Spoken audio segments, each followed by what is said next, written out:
গাজওয়াত শব্দটা ইসলামী পরিভাষায় ব্যবহৃত হয় ওই সমস্ত যুদ্ধে যেখানে নবী রাসূল স্বয়ং অংশগ্রহণ করেছিলেন। আর হিন্দ মানে ভারত, এই দুটো শব্দ মিলে দাঁড়ায় হিন্দের যুদ্ধ। কিছু হাদিসে উল্লেখ করে ভবিষ্যতে মুসলমানরা হিন্দ বিজয় করবে, যেমন সুনান আল নাসাই এবং মুসনাদে আহমেদে একটা বর্ণনায় বলা হয়েছে, আমার উম্মতের একটা বাহিনী হিন্দের সঙ্গে যুদ্ধ করবে, আল্লাহ তাদের ক্ষমা করবেন। ভারত পাকিস্তানের সীমান্তে যুদ্ধের দামামা, আলো নয় কেবল ধোঁয়া। পাকিস্তান দাবি করেছে ভারতের হামলায় নিহত হয়েছে ৩ জন নিরস্ত্র মানুষ, একজন শিশু যার হাতে ছিল খেলনা, কোনো বন্দুক না। এটাই কি সেই যুদ্ধ যেটা বহুদিন ধরে গল্পে ছিল, হাদিসে ছিল, প্রপাগান্ডায় ছিল?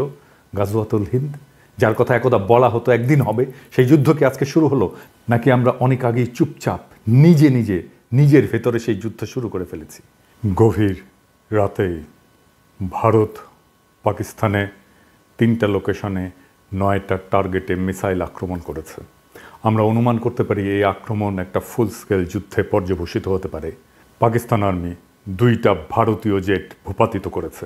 ভারতের মিসাইল আক্রমণে পাকিস্তানের 3 জন নাগরিক নিহত হয়েছে, যার মধ্যে একজন শিশু।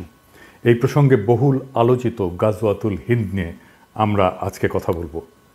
এইটা এমন একটা ধারণা নিয়ে যেটা একদিকে জিহাদের স্লোগান, আবার অন্যদিকে রাষ্ট্রীয় ভয়ের পুঁজি। গাজওয়াতুল হিন্দ শব্দটা শুনলেই কানে বেজে ওঠে ধর্মীয় যুদ্ধ, আগ্রাসন এবং এক গভীর ধর্মীয় আবেগের প্রতিধ্বনি। কিন্তু আসলে এটা কি? কোথা থেকে এলো এই কথা? আর কেন একবিংশ শতাব্দীতে এসে আবার মাথাচাড়া দিয়ে উঠেছে সেই পুরনো মিথ?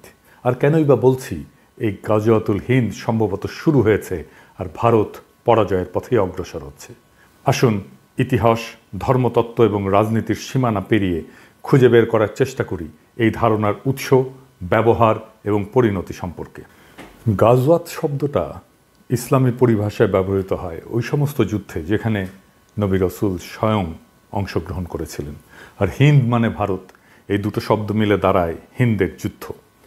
কিছু হাদিসে উল্লেখ করে ভবিষ্যতে মুসলমানরা হিন্দ বিজয় করবে, যেমন সুনান আল নাসাই এবং মুসনাদে আহমেদে একটা বর্ণনায় বলা হয়েছে, আমার উম্মতের একটা বাহিনী হিন্দের সঙ্গে যুদ্ধ করবে, আল্লাহ তাদের ক্ষমা করবেন। তবে ইসলামিক স্কলারেরা অনেকেই বলেন যে এই হাদিসগুলোর সনদ দুর্বল এবং এগুলোকে ঐতিহাসিক ভাষ্য হিসেবে ধরা যায়, কিন্তু তা দিয়ে আধুনিক রাজনৈতিক সহিংসতার বৈধতা পাওয়া যায় না। 20 শতকের শুরু থেকে বিশেষ করে পাকিস্তানের রাষ্ট্রনীতিতে গাজওয়াতুল হিন্দ হয়ে ওঠে এক কল্পিত ধর্মীয় আদর্শ। অনেক সংগঠনই তাদের রাজনৈতিক প্রপাগান্ডায় এই শব্দগুলো ব্যবহার করে বারবার, যেন ভারতের বিরুদ্ধে যে কোনো যুদ্ধ মানেই ইমানের লড়াই। এই ধারণা ব্যবহার করে রাষ্ট্রীয় সহিংসতা, সীমান্ত সন্ত্রাসকে বৈধতা দেওয়ার চেষ্টা করা হয়। আবার পাশাপাশি এই টার্মটাকে ধরেও ভারতের মুসলমানদের সন্দেহের চোখে দেখার সুযোগটাকে সৃষ্টি করা হয়। কিন্তু এটা কি আক্ষরিক অর্থে যুদ্ধ নাকি প্রতীকী যুদ্ধ? সেই যুদ্ধ কি শুরু হয়েছে? আর যদি শুরু হয় তাহলে কিভাবে শুরু হয়েছে? আর এই যুদ্ধের পরিণতি বা কী? মনে হয় এই লড়াই শুরু হয়েছে, আর এটা শুরু করেছে বিজেপি আর আরএসএসের হিন্দুত্ববাদী রাজনীতি দিয়ে। এই যুদ্ধটা বাস্তবে অস্ত্রের নয়, বরং পরিচয় নির্মাণের যুদ্ধ, যা ভারতীয় উপমহাদেশকে ঠেলে দিয়েছে একত্ববাদের প্রবণতা এবং আত্মবিরোধী সংকটের দিকে। কিভাবে? ইসলামকে মোকাবেলা করতে গিয়ে হিন্দুত্ববাদ হিন্দু ধর্মের আত্মবিনাশ ডেকে আনছে, এমন একটা আত্মঘাতী প্রকল্পে তারা লিপ্ত হয়েছে যা আদতে শেষ বিচারে হিন্দু ধর্মকেই ধ্বংস করে দেবে। হিন্দুত্ববাদ যতটা না ইসলাম বিরোধী, তার চেয়েও বেশি হিন্দু ধর্ম বিরোধী। কারণ ইসলামকে পরাস্ত করতে গিয়ে সে নিজেরই ধর্মকে এমন এক কাঠামোর ভেতরে বন্দি করতে চায় যা ইসলামিক তৌহিদ বা মনোথেইজমের ছায়া। ইসলাম এবং হিন্দু ধর্মের মূল তফাৎ হচ্ছে বহুত্ববাদ বনাম একত্ববাদ। 2 ধর্মের 2 আত্মা। ইসলাম জন্ম থেকে একত্ববাদী এবং তার ইমানের কেন্দ্রে এক এবং অদ্বিতীয় আল্লাহর ধারণা। হিন্দু ধর্ম ঠিক তার উল্টো, সে দাঁড়িয়ে আছে বহু পথ, বহু দেব, বহু সাধনার উপরে। তন্ত্র, যোগ, শাক্ত, বৈষ্ণব, শৈব, অদ্বৈত, এক একটা ধারা, এক একটা জগৎ। ভগবদ্গীতায় কৃষ্ণ বলেছেন যে যে যেভাবে আমাকে চায় আমি সেভাবেই তার কাছে ধরা দিই। এই কথাটাই হিন্দু ধর্মের বহুত্ববাদী হৃদয়। কিন্তু হিন্দুত্ববাদ ইসলামকে পরাস্ত করতে গিয়ে ইসলামিক কাঠামো গ্রহণ করে ফেলে। হিন্দুত্ববাদের মূল সমস্যা হলো এটা ইসলাম বা খ্রিস্টান মতবাদকে প্রতিযোগী ভাবতে গিয়ে তাদের কাঠামোকে নিজের অস্ত্র বানাতে চায়। যেমন এক জাতি, এক ভাষা, এক পরিচয়, এক সংস্কৃতি, এ সমস্ত ধারণা ইসলামী উম্মাহ বা খ্রিস্টান নেশন স্টেটের ধারণার কাছাকাছি। হিন্দুদের মাঝে ঐক্য প্রতিষ্ঠা করতে গিয়ে সে এক দেবতা, এক আচার, এক ভাষার সন্ধান করে। এই কারণেই সে নিজের ধ্বংস ডেকে আনে। কারণ হিন্দু ধর্ম কখনো ঐক্য দিয়ে টিকে ছিল না, টিকে ছিল সহাবস্থানে। একত্ববাদের দিকে ঝুঁকে পড়া মানেই তৌহিদের বিজয়। যখন হিন্দুত্ববাদ ইসলামকে ফাইট করতে যায়, তখন সে আসলে তৌহিদেরই জয় নিশ্চিত করে। সে মূর্তি পূজাকে তখন লজ্জা হিসেবে দেখতে শুরু করে, পৌরাণিকতাকে অস্বীকার করে, আত্মতত্ত্ব, রূপক, রসতত্ত্বকে সরিয়ে দেয়, বেদান্তের তৎতম অসি এর বিপরীত তৈরি করে শুদ্ধ হিন্দু পরিচয়ের কাঠিন্য। এইভাবেই হিন্দুত্ববাদ বহুত্ববাদী আধ্যাত্মিকতাকে হত্যা করে, অর্থাৎ হিন্দু ধর্মকেই সে হত্যা করে।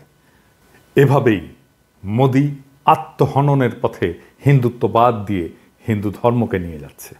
এইভাবেই একদিন হিন্দুত্ববাদ যখন নিজের দেহে একক দেবতার ধর্ম নির্মাণ করবে, তখন সে নিজেই আর হিন্দু থাকবে না।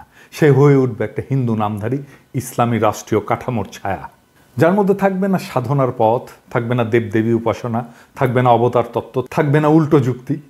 সে সময় ইসলাম যদি আসে, তাহলে সে বলবে, তুমি তো একত্ববাদকেই বিশ্বাস করো, কিন্তু আমাদের একত্ব অনেক আগে থেকেই পরিণত। তুমি শুধু তার ছায়া, তুমি তাকে অনুসরণ করেছো। এই ছায়া যখন আত্মার আর আশ্রয় দিতে পারে না, তখন মানুষ মূল উৎসের দিকে ফিরে যায়। তখন তৌহিদ শুধু জয়ী হয় না, হিন্দুত্ব নিজেই তাকে তার মঞ্চ প্রস্তুত করে দেয়। তাই গাজওয়াতুল হিন্দ কোনো বাহ্যিক যুদ্ধ নয়, এটা ভারতীয় পরিচয়ের মধ্যে এমন এক আত্মঘাতী দ্বন্দ্ব, যেখানে এক ধর্ম অন্য ধর্মকে মোকাবেলা করতে গিয়ে নিজেকেই তাকে রূপান্তর করে ফেলে। হিন্দুত্ব ইসলামকে হারাতে গিয়ে ইসলামিক কাঠামোকে গ্রহণ করে। এটাই আত্মহনন, এটাই ইতিহাসের সবচেয়ে বড় পরাজয়, যেখানে তুমি যেত না, বরং তোমাকে হারিয়ে অন্য কেউ তোমার জায়গায় দাঁড়িয়ে যায়। আমি যখন রেকর্ড করছি তখন ফ্রান্সে গভীর রাত। ঘড়ির কাঁটা থমকে নেই, কিন্তু সময় থমকে গেছে। ভারত পাকিস্তানের সীমান্তে যুদ্ধের দামামা, আলো নয় কেবল ধোঁয়া। পাকিস্তান দাবি করেছে ভারতের হামলায় নিহত হয়েছে 3 জন নিরস্ত্র মানুষ, একজন শিশু যার হাতে ছিল খেলনা, কোনো বন্দুক না। এটাই কি সেই যুদ্ধ যেটা বহুদিন ধরে গল্পে ছিল, হাদিসে ছিল, প্রপাগান্ডায় ছিল? গাজওয়াতুল হিন্দ, যার কথা একদা বলা হতো একদিন হবে, সেই যুদ্ধ কি আজকে শুরু হলো? নাকি আমরা অনেক আগেই চুপচাপ নিজের ভেতরে সেই যুদ্ধ শুরু করে ফেলেছি? বিজেপি, আরএসএস যখন হিন্দু রাষ্ট্র গড়ার নাম করে হিন্দু ধর্মের বহুত্ববাদকে খরচা করে ফেলে, তখন তারা ইসলামকে হারাতে গিয়ে তৌহিদের কাঠামো নিজের ধর্মে বসিয়ে দেয়। আর এভাবেই গাজওয়াতুল হিন্দ কোনো মুসলিম বাহিনীর হাতে নয়, হিন্দুত্ববাদের হাতে ভারতের ভেতরেই শুরু হয়ে যায়। এখন যারা বলবে ভারত জিতেছে, তারা হয়তো মৃতদেহ গুনছে না। কারণ এই যুদ্ধে পরাজয় মানে শুধু শত্রুর জয় নয়, নিজের পরিচয় হারিয়ে ফেলা, নিজের আধ্যাত্মিকতাকে পোড়ানো, নিজের ধর্মকে কাঠিন্যে মুড়ে দেওয়া। হিন্দুত্ব যখন অদ্বৈতবাদ দিয়ে এক পথে হাঁটতে চায়, তখন সে নিজেই নিজের সমস্ত পথ হারায়। আর তখন ইসলাম আসলে আর কিছু করেও না, সে শুধু দাঁড়িয়ে থাকা দেখে কিভাবে তার প্রতিদ্বন্দ্বী নিজেকেই প্রতিলিপি করে ফেলে। এই যুদ্ধের শেষে কি থাকবে? ভবিষ্যৎ হয়তো বলবে এই অঞ্চলে একদিন এমন এক ধর্ম ছিল যার নাম হিন্দু ধর্ম, যার অসংখ্য পথ ছিল, দেবতা ছিল, রূপক ছিল, নারী শক্তির পূজা ছিল, কিন্তু সে নিজেই নিজের শরীর পোড়ায় হিন্দু রাষ্ট্র নামের যজ্ঞকুণ্ডে।